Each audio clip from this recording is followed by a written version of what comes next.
This is Ahval Online, meeting point of accurate news and free comment on the current affairs of Turkey. Welcome to our podcast series. Hello and welcome to Talking Turkey. I'm your host, Ahval editor David Lepeska, and with me today is Ulas Doga Eralp, a professor at American University's School of International Service. Hello, Doga, and thanks so much for joining us today. Thanks, David, for having me. It's great and a pleasure to be on Ahval podcast. You're welcome. We are speaking on Tuesday, July 21st, just as German Foreign Minister Heiko Maas arrives in Athens to meet with top Greek officials and lay out Germany's plan for its period as president of the European Union Council. The first order of business appears to be dealing with Turkey, which has, in the past 18 months, launched a handful of drilling operations in the waters off of Cyprus, drilling operations that the EU and Cyprus see as illegal, and has detailed plans to begin drilling near Greece's largest island, Crete, in an area Turkey claims as part of its maritime borders deal with Libya's Tripoli-based government signed late last year. This, combined with the refugee issue, combined with Turkish aggressions in the Aegean Sea and regular Turkish violations of Greek airspace, has put tensions between Athens and Ankara as high as maybe they've been in decades. And Athens has said that any Turkish drilling near Crete could spur a military response. Turkey, of course, remains a member of NATO, as is Greece, and remains an EU candidate country and a key EU trade partner. Germany has said it is committed to de-escalation and recently organized back-channel talks between Turkish and Greek officials. Doa, you teach conflict resolution. How might the EU encourage de-escalation here? Before we get to the two main actors, Turkey and Greece, and what they might do, how might an external actor, namely the EU, move these two sides away from aggression and toward the negotiating table?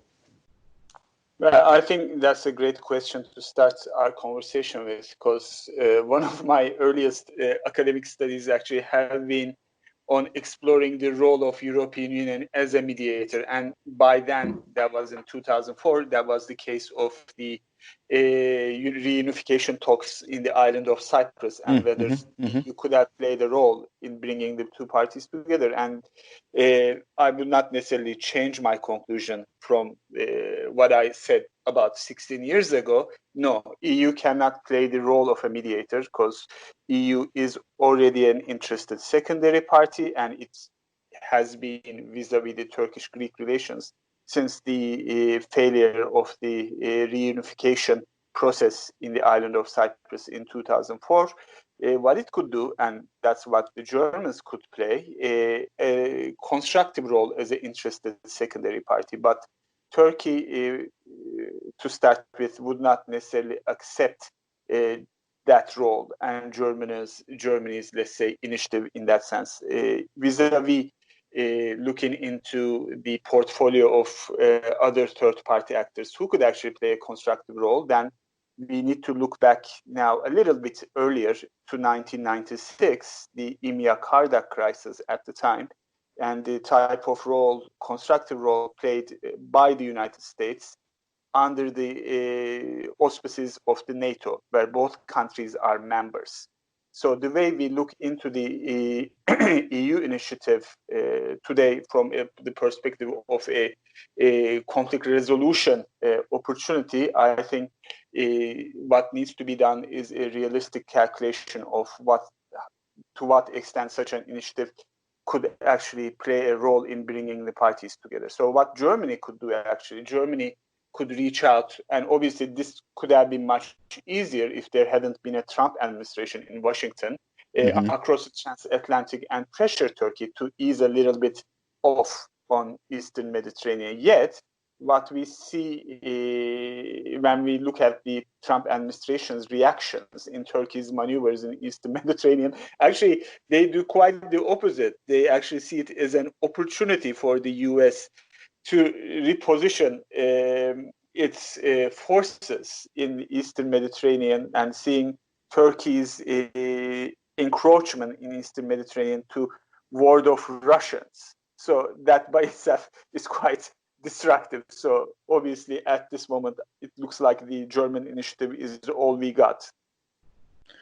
That's interesting. So your view made in that 2004 paper and again today is that the EU cannot play this mediating role, mainly because it's potentially biased, mainly because Greece is an EU member. And so the logical... So is Cyprus. So it's like, and so the logical conclusion after that is that the world superpower, the United States, could play this mediating role. But the thing is, as you mentioned, as you suggest, the Trump administration is of course the Trump administration, which has been friendly to Erdogan, number one, but also right now is dealing with this massive pandemic, troubled economy, massive protest movement, and of course the looming presidential election. So it seems like you're basically saying that there's not much hope anytime soon of an external mediator stepping in. And this especially is quite tragic when the United States administration takes a rather minimalist approach vis-a-vis commitment to NATO. Just as recent as last week, the Trump administration voiced that U.S. will not be leaving NATO at any time soon. So that's obviously not something one would expect from the U.S. leadership in NATO. And for that matter, unless like you have mentioned in your earlier question about a possibility of a military confrontation off the coast of the island of Crete between Greece and Turkey, we would not see any meaningful initiative by the NATO to bring the two parties together. And you also need to keep in mind the French are quite upset at it too, because they also see Turkey's encroachment on the territorial waters of Libya as an encroachment of the French area oil interests, yes. And that strategic and political interest in the North African region. So for that matter, they also withdrew from, at the time, an ongoing NATO naval drill in Mediterranean. So for that matter, again, NATO, which could have been the perfect actor, is actually suffering from this whole fallout from the Turkish let's say, hard power in Eastern Mediterranean. Wait, just to be clear about something you just said, you think that if there was to be some sort of military confrontation between Greece and Turkey, or perhaps a near confrontation, or if some sort of conflict were to begin, you think that there would not be a NATO response? There would be a NATO response. But okay, for that, we need to get to the point we got in 1996. Where basically two armies were launching their sub-aquatic commandos and SAT commandos and parachuting paratroopers on the islands. I hope we don't get to that point. You're saying until we get to that point, there probably won't be any NATO response. There will not be any intervention up until then. Okay. The second key issue to be discussed between Germany's Haas and Greek officials today is refugees, specifically the viability of the 2016 Turkey-EU refugee deal, which basically saw the EU promise Turkey 6 billion euros to help Ankara care for the 4 million or so Syrian refugees in Turkey and put a curb on Aegean crossings from Turkey to Greece. Turkey had largely stopped this flow until earlier this year, when Ankara followed through on President Erdogan's long-standing threat to, quote, open the gates to Europe and encouraged tens of thousands of refugees in Turkey to head for Greece as a way to pressure Europe into providing greater funding for the refugees already in Turkey, or to come to Turkey's aid in Syria's Idlib province, where some 2 million displaced people are still today living in ad hoc camps along Turkey's border. Many accused Turkey of weaponizing refugees, but Greece and the EU did not emerge cleanly from that episode, thanks to significant clashes along the Greek border and Greek security forces challenging and shooting at migrant vessels in the Aegean. London-based research firm concluded it was highly probable that Greek security forces shot and killed a 22-year-old from Aleppo in March as he joined thousands of migrants seeking to cross the border. The EU now seems to have accepted that Greece is bearing too great a burden. So it has significantly expanded Frontex, the EU border control agency, basically militarized its migrant response.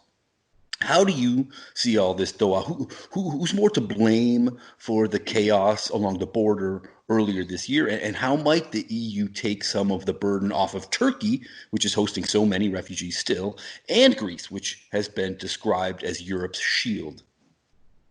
Well, I think this whole question on the future of refugees in Eastern Mediterranean is quite complicated, because when we look into, again, the role of Germany, we need to take into consideration the problematic history between Germany and Greece that dates back all the way to Second World War, and again, later, quite recently, in the recent economic crisis and the type of conditionalities that's been imposed on the already crumbling Greek economy by the Germans.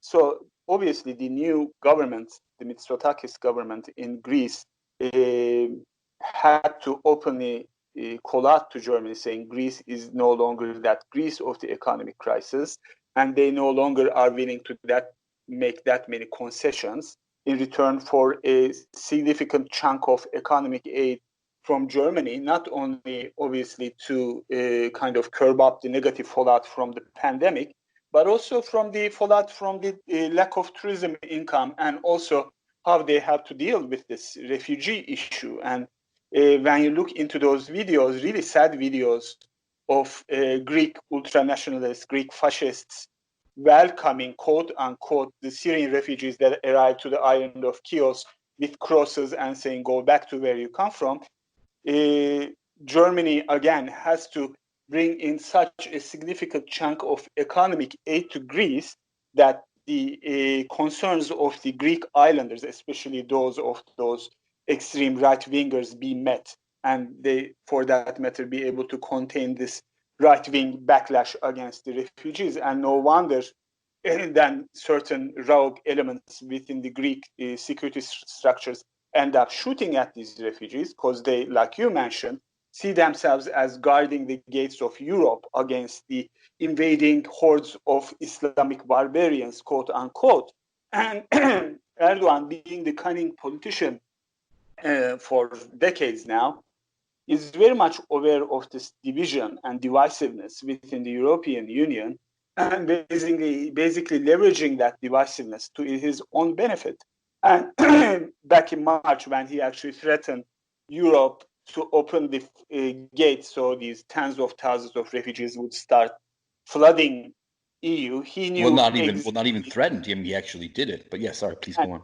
Yeah, and that's the cruelty of it, isn't it? He well knew that Greece would not open the borders. Everybody knew that. But again, it's not really the act itself, but it's, again, the impact it creates within the European public opinion against Turkey and refugees and whatnot. And since he's such a master of creating polarization and building of political clout out of polarization, Erdogan again used this kind of confrontational language to his own benefit.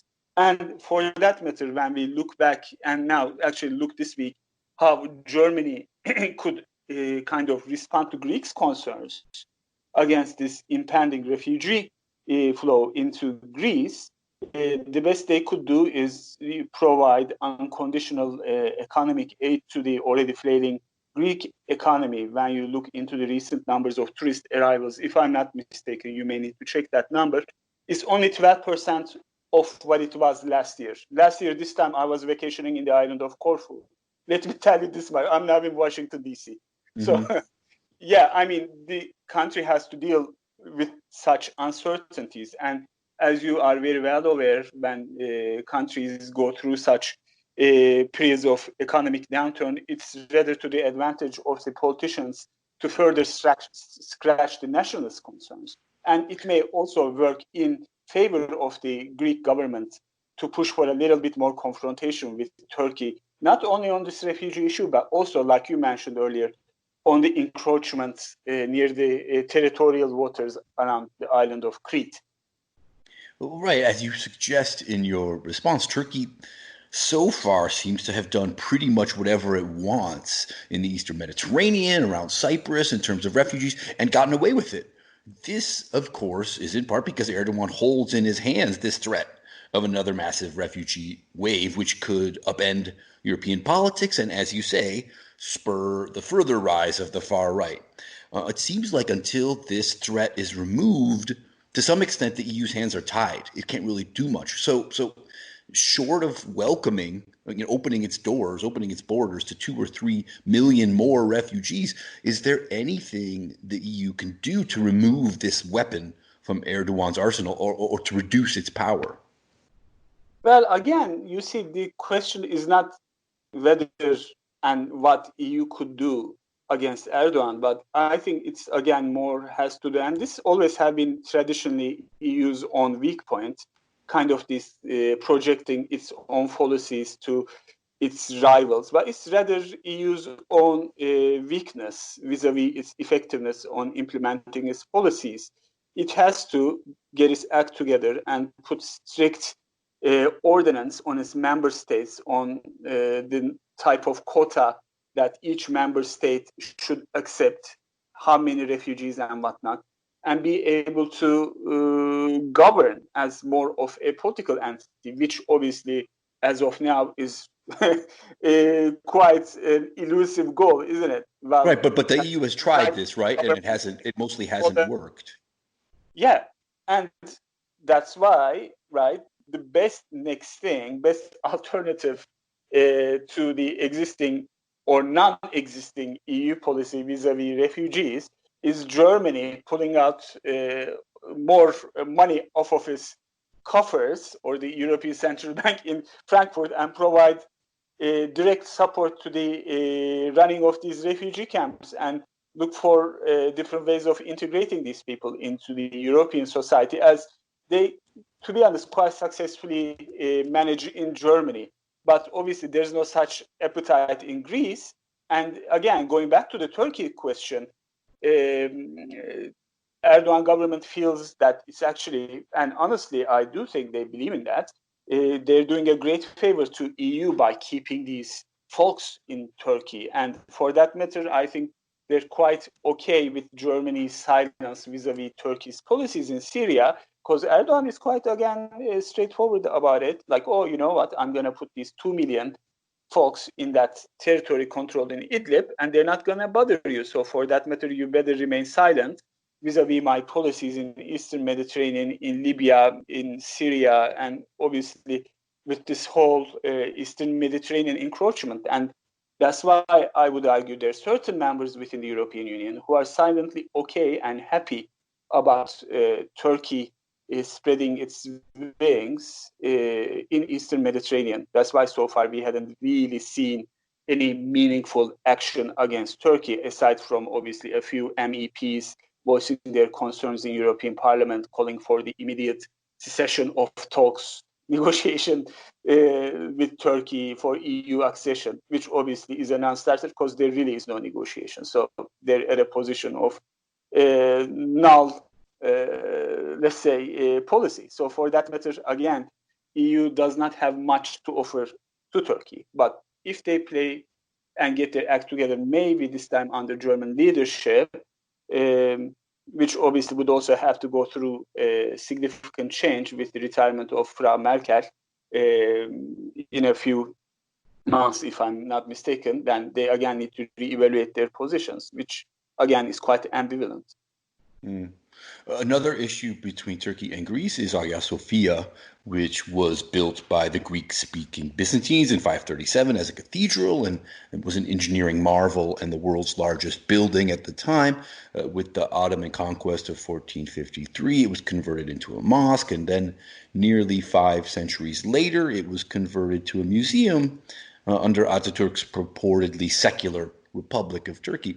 Last week, Erdogan turned the iconic UNESCO heritage structure back into a mosque and set the date for Hagia Sophia's reopening prayer event for this Friday, July 24, which is the anniversary of the 1923 signing of the Treaty of Lausanne, which nailed down the Turkish and Greek borders we have today. Erdogan has often lamented that Lausanne handed Greece many Aegean islands that should be Turkey's.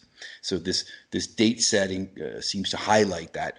Greece, of course, views these Aegean islands as part of its sovereign identity, and Hagia Sophia still holds a special place in the hearts of Orthodox Christians, particularly in Greece. So, Doa, I wonder how has this Hagia Sophia reconversion further complicated matters between Turkey and Greece? And is there maybe some positive way this might play out, or will it inevitably only make matters worse? So I think first we need to set the record straight. Lausanne is actually a multilateral agreement. So that binds not only Greece and Turkey, but all other signatories that had set up the modern Republic of Turkey's boundaries. So although it has not been explicitly mentioned in the Lausanne Agreement, Aya Sofia signifies a critical cultural, let's say, borderline vis-a-vis in the Greek social identity mindset. And for that matter, Atatürk made a great gesture in 1934 and converted Aya Sofia from a mosque into a museum. And I think that was the best he could have done. And I wish it had stayed that way. So obviously, it was a long-held dream of the Islamists in Turkey to turn Aya Sofia back into a mosque. But you need to consider that Aya Sofia was a church, or let's say Orthodox cathedral, much longer than it had been a mosque. And before they had built Aya Sofia, there was an Apollo temple. And before Apollo temple, there was a Kibele temple in early Byzantium. So that area had always had some sort of religious significance in the history of Istanbul. The question is, did Erdogan really gain anything from converting Aya Sofia again back into a mosque? I'm not so much convinced on that yet. That quite depends on how the Islamic world, or the Sunni Islamic world, as one that Erdogan aspires to be a leader of, has reacted to this move. And so far, honestly, it hasn't been so. I haven't seen that many eager responses from the rest of the quote-unquote Islamic world about this convergence of Aya Sofia. So again, it's largely a symbolic move, and it's a rather sad move because this is a UNESCO heritage site with so many valuable frescoes and mosaics, which Atatürk had actually so carefully hired archaeologists to unravel and put up on the museum, would now be in danger. So we have to consider the consequence of such a drastic measure vis-a-vis the maintenance of a humanitarian heritage.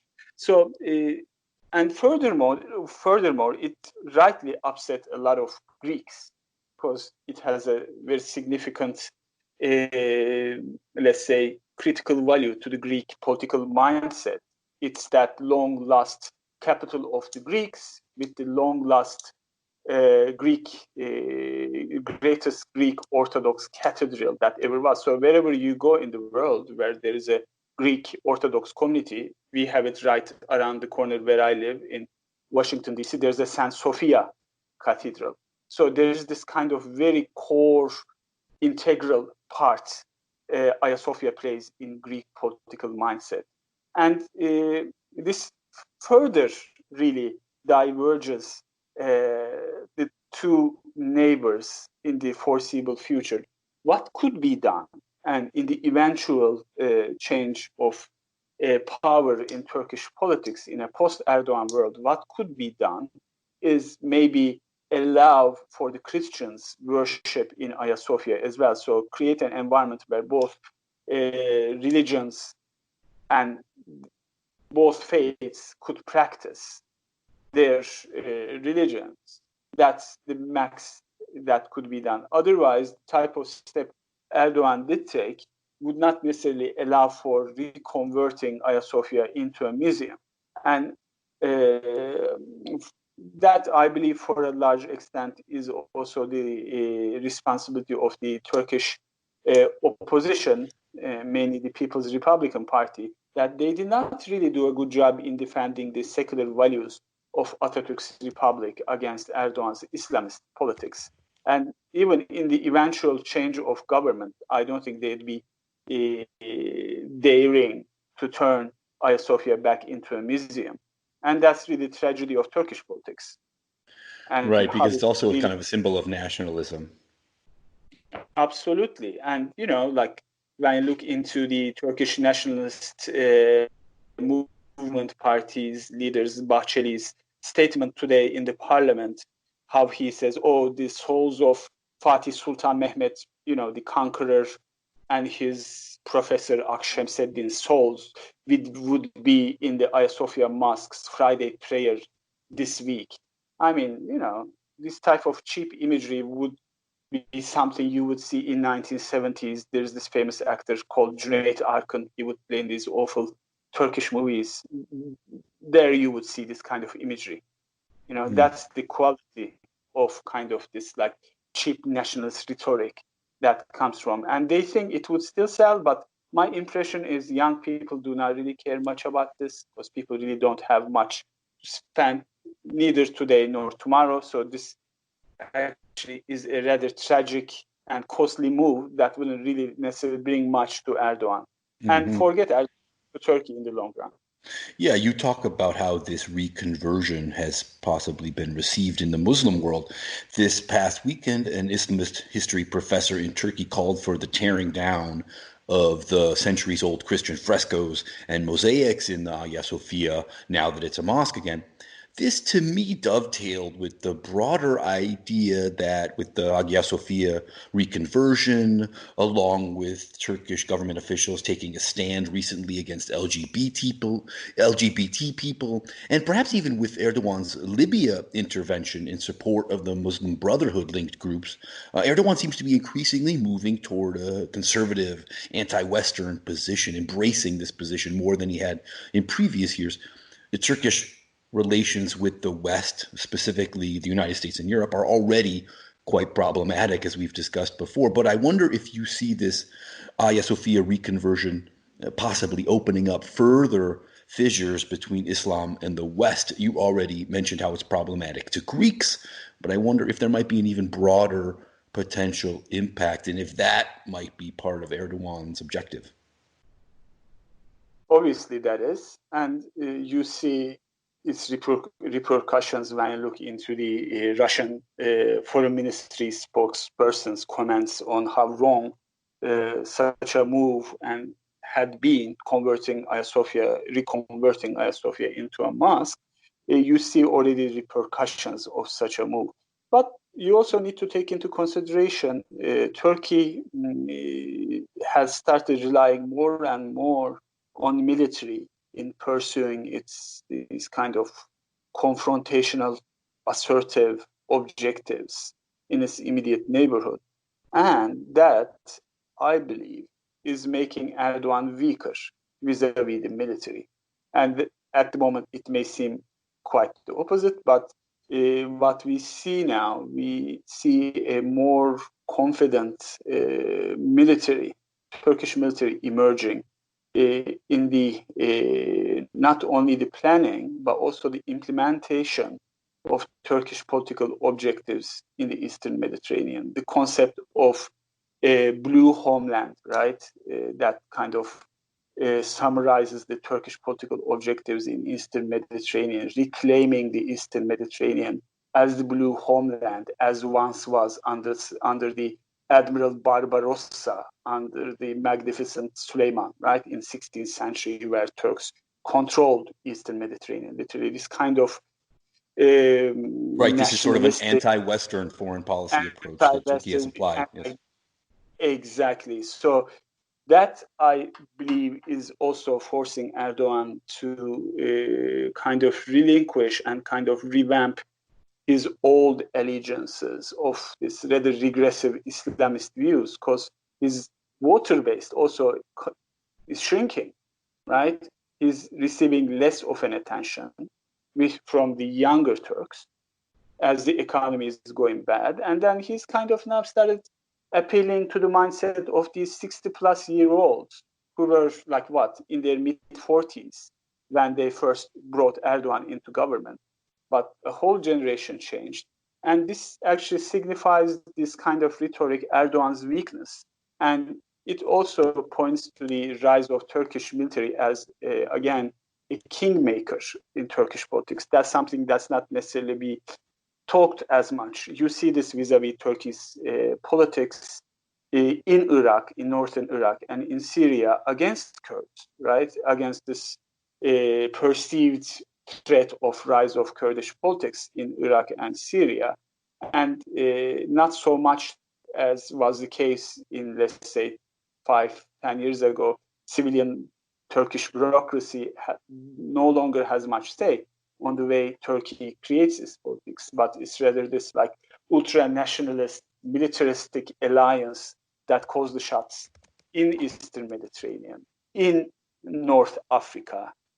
Now, more so, and that's another area that you may want to talk to someone else, in Southern Caucasus, this kind of Turkish military providing support to Turkey's allies in the region, Azerbaijan against Armenia, the Libyan government against Haftar.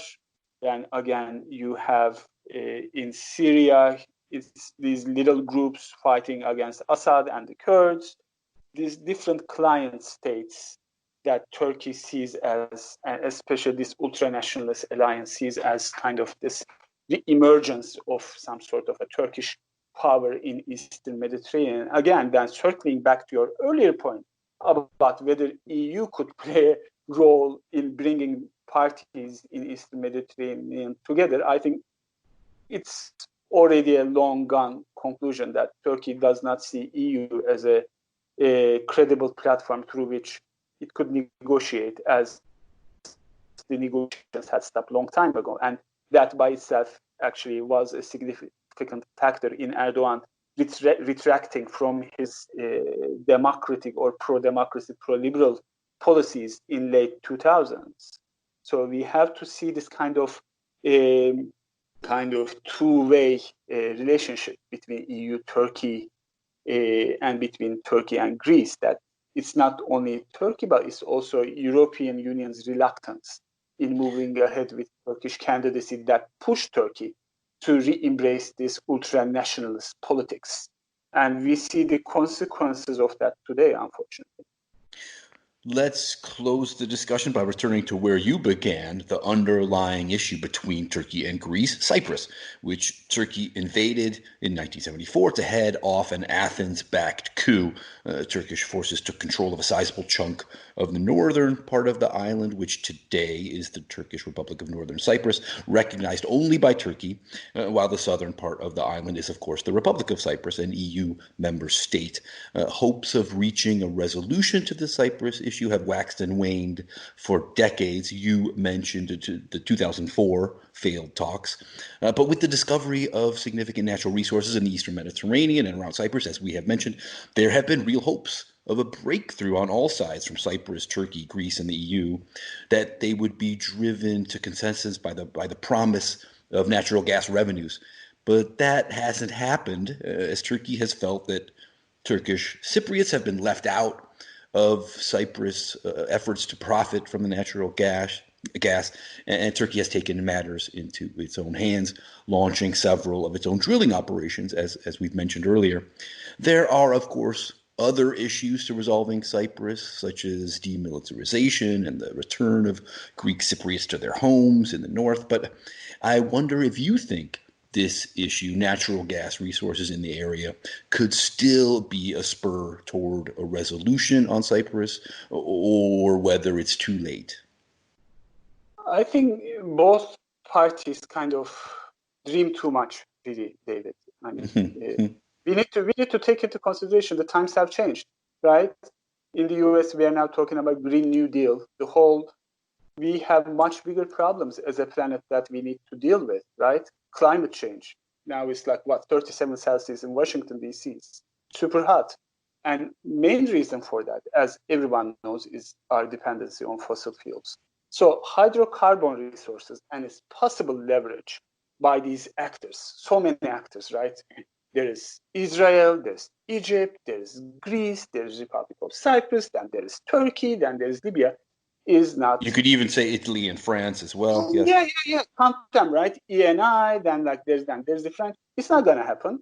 There are several reasons. A, the global market in the foreseeable future is going to shrink.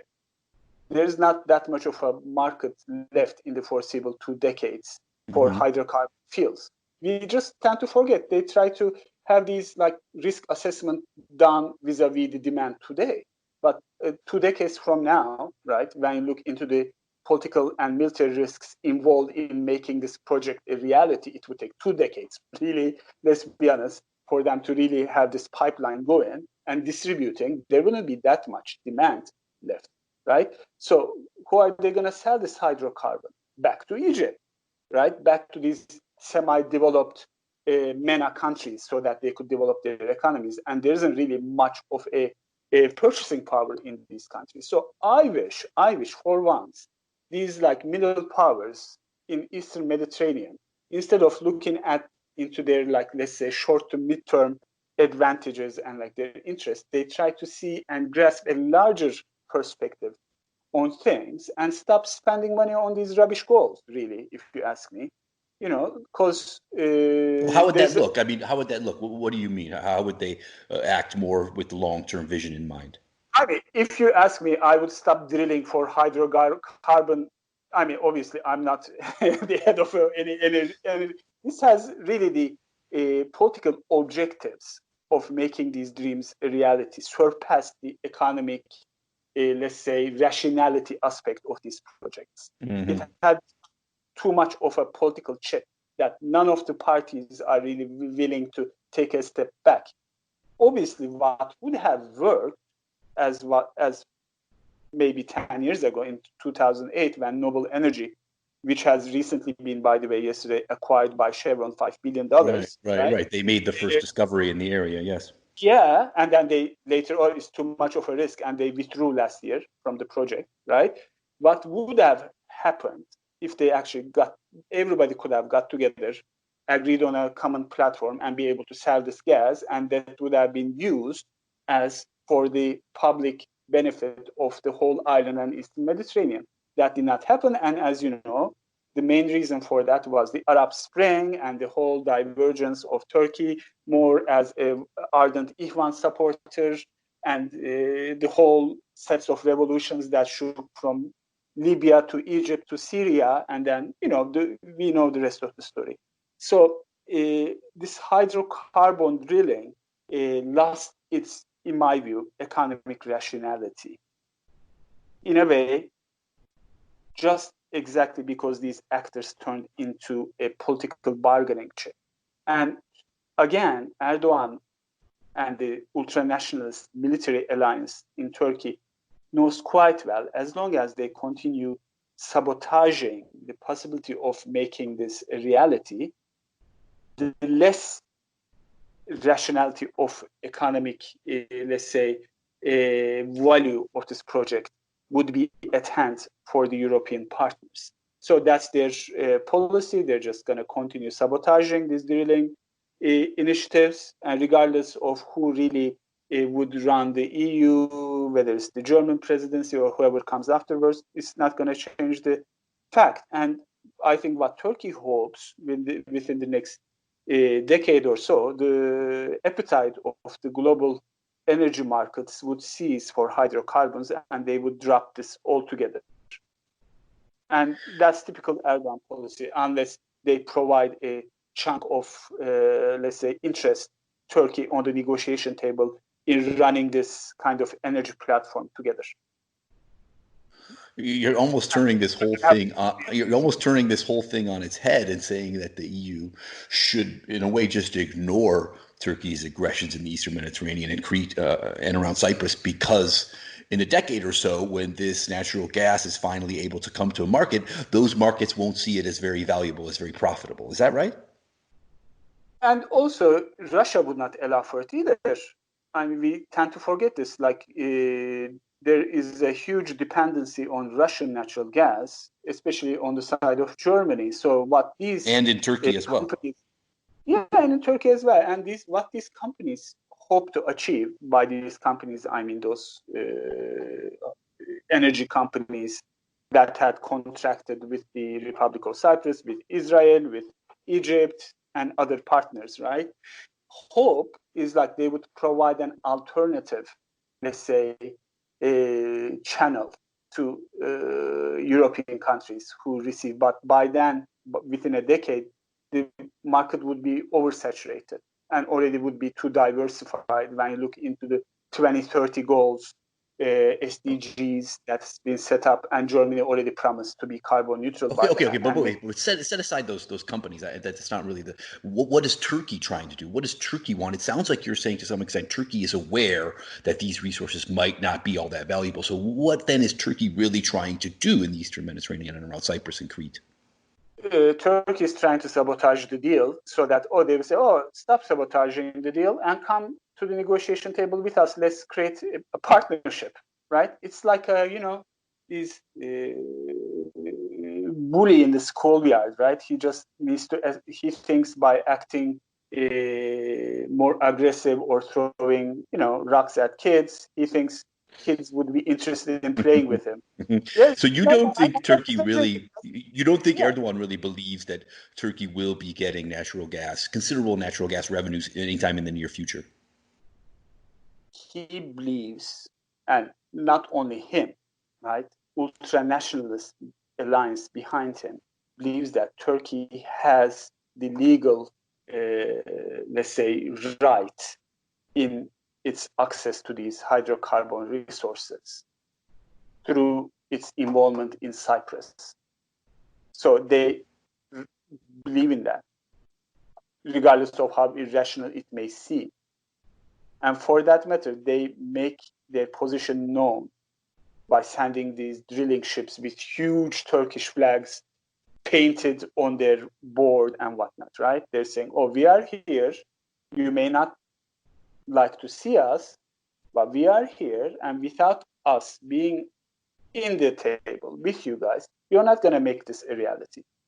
And as we did scare off noble energy, we'll also scare off other energy drilling partners. And imagine if, in case of an unfortunate military confrontation between Greek and Turkish Navy, or even French Navy, which that just last week they had that type of confrontation, who would invest in building of such a pipeline in Eastern Mediterranean with so many high-level political risks? No one. And Erdogan is very well aware of it. And he's like, look, you just need to invite me over the table. But, that's not going to happen. And that's why this whole game that's being played in Eastern Mediterranean, unfortunately, is a lose-lose for everyone. And what I'm hoping for, and obviously if Turkey will have another democratic, free and fair elections in the near future, and eventual change of leadership in Turkey, things would get better, because the new government in Turkey would re-evaluate its interests and how they pursue their interests. Not vis-a-vis confrontation, but vis-a-vis reconciliation. Because you need to take into consideration Turkish economy is also getting a lot of hits, and it's not easy to spend so many billions of dollars each month on the Navy and everything. And we also need to keep that in mind. Everybody's hurting. And we're going to hurt more if this pandemic thing doesn't go. All countries in Eastern Mediterranean are going to hurt more.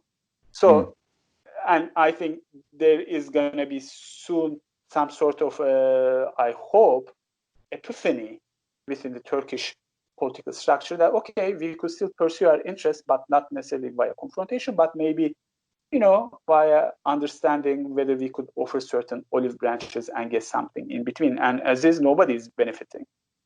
So that's really my only hope, which is not really like that far off, really, because I think Turkish society is also fed up with this nonstop nationalist rhetoric,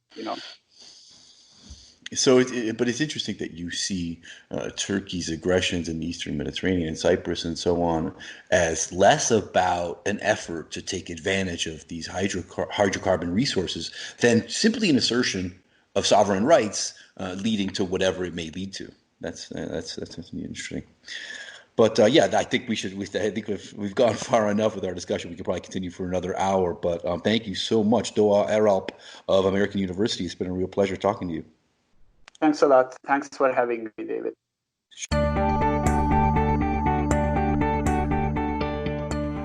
You can follow Ahval News Online podcast series through Apple Podcasts, Spotify, YouTube, Google Podcasts, SoundCloud, and Spreaker. All you need to know about Turkey is here, for your ears, mind, and attention. Thank you for listening to our podcast.